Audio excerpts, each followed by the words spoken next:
Hey everybody, Achilios here. It's hard to believe that we've already gotten through Kickoff as well as our first Masters event of the season. So I wanted to take a moment to rewind and take a stroll back through Kickoff and relive some of the great moments that we witnessed. Over the past month, we witnessed a staggering 30 matches and 79 maps played across the span of 16 days. With the expanded schedule and teams stepping up in real time, this was hands down the most intense Kickoff we've seen to date.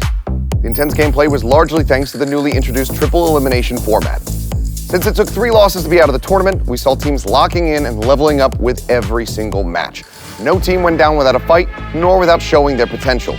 In the end, Munchkin, T1, and PRX secured their spots for Masters Santiago.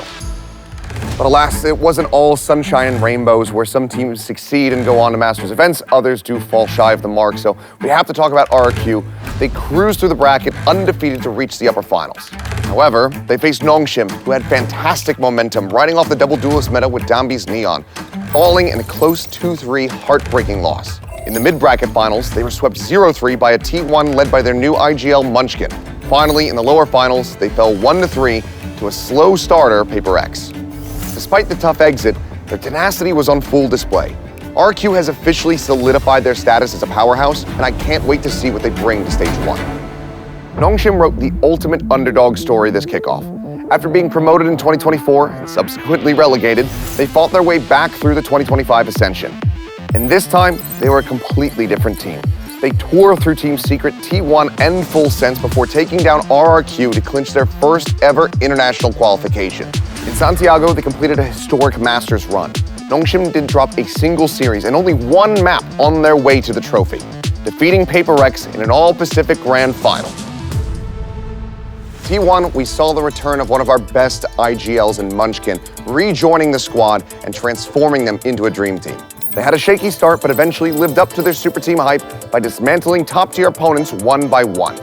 Heading to Masters as the #2 seed from Pacific, their results were a bit disappointing, but they're just getting started. This is still a team that everyone should have their eyes on.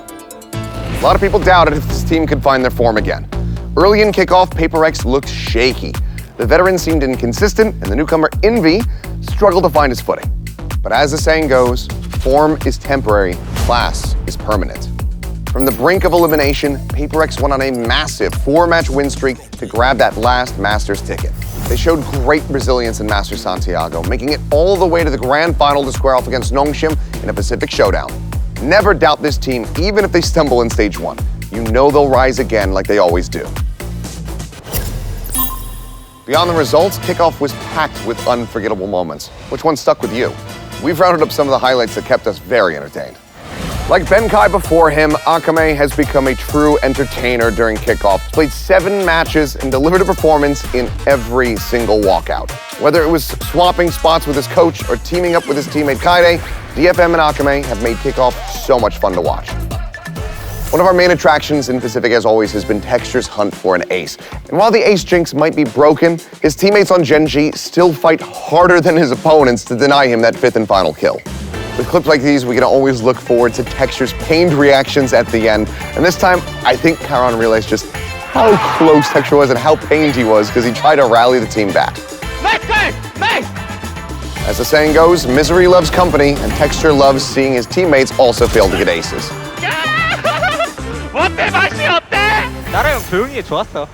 Now let's take a look at some heartwarming highlights. It's players showing genuine respect for their opponents across the stage.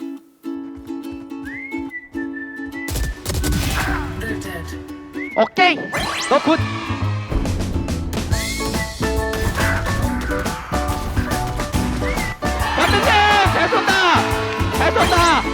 It's wholesome moments like those that made us Pacific fans smile.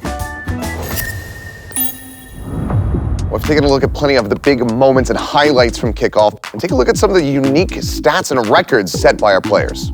We saw momentum shifting back and forth throughout our matches. Perhaps it's a bandit effect, maybe it's the outlaw, but there were Thrifties everywhere at this Kickoff. We saw a total of 73 Thrifty rounds this season. That's 2.43 per match. Compare that to 2025, and it's been a massive jump. And of course, there's a special mention to Munchkin versus Full Sense, which had 5 Thrifties consecutively. As we've known since he joined Pacific, Primmie is simply built different. In the upper round 2 against PRX, he shattered the record for the most kills in a single VCT Pacific match with 79, surpassing Depp's previous record of 78. His record-breaking, however, does not end there. He simultaneously set a new record for kill-death differential at plus 41, with 79 kills and 38 deaths, beating Margaret's previous record of plus 35. And how can we not talk about PatMen? Huge breakout performance with him, newly on Global Esports and Kickoff.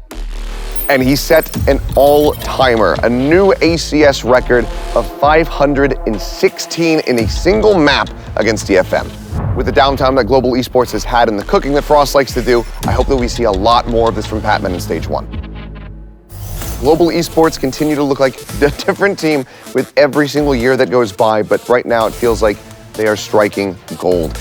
They used to get 3 to 4 wins in an entire year.